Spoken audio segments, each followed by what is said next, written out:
बिस्मिल्लाहिर्रहमानिर्रहीम। अस्सलाम वालेकुम।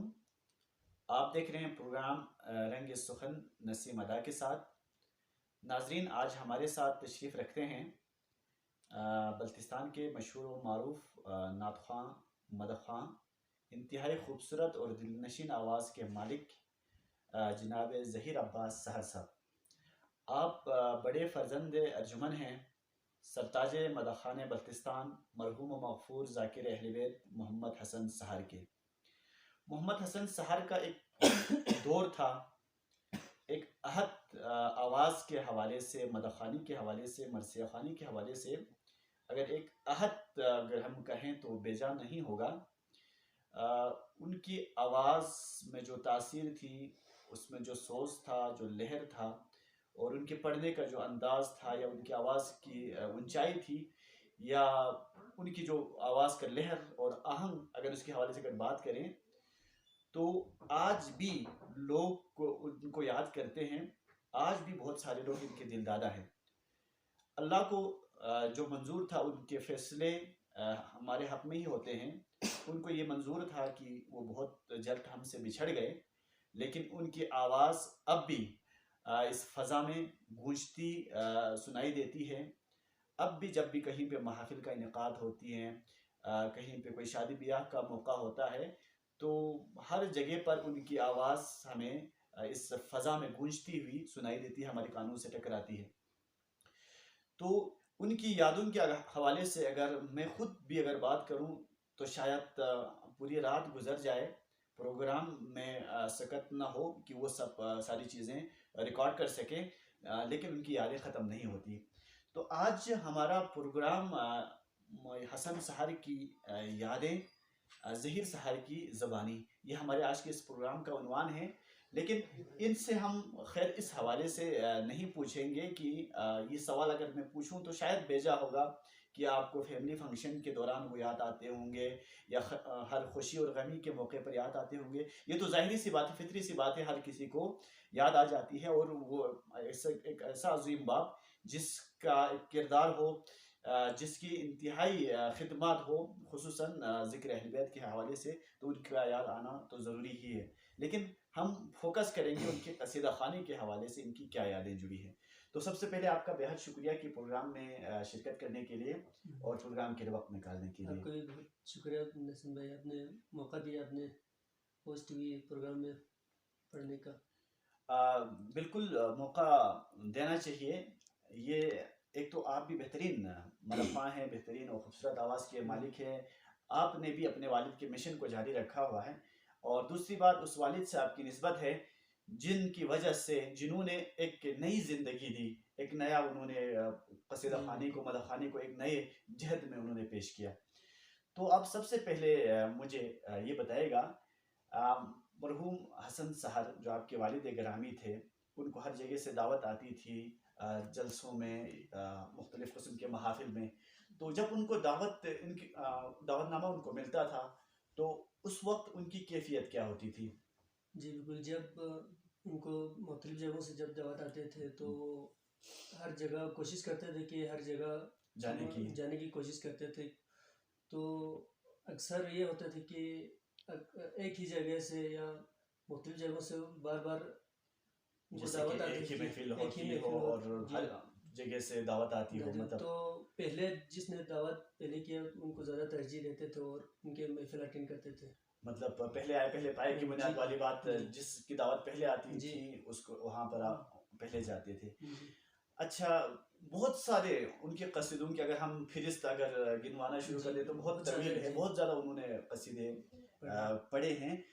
लेकिन और खुसूसन इससे पहले भी किसी और प्रोग्राम में हम किसी और मेहमान के साथ इस हवाले से गुफ्तगू कर रहे थे, तरस खानी के हवाले से भी, जी बस्ती तरस के हवाले से भी उनकी खिदमत हैं।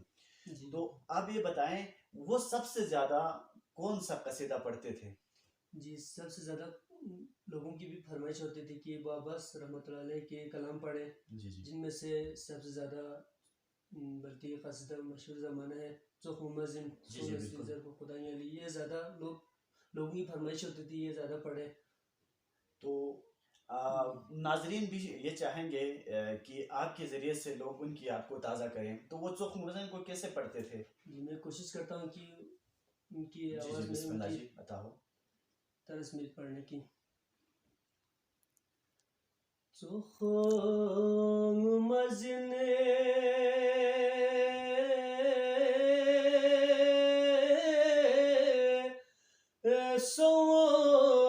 सोने से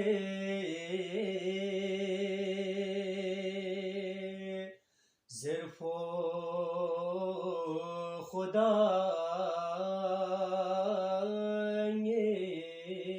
अली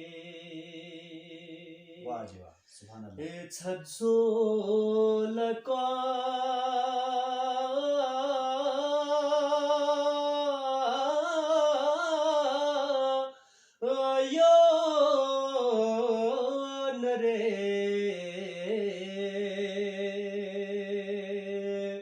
रे मदहो सना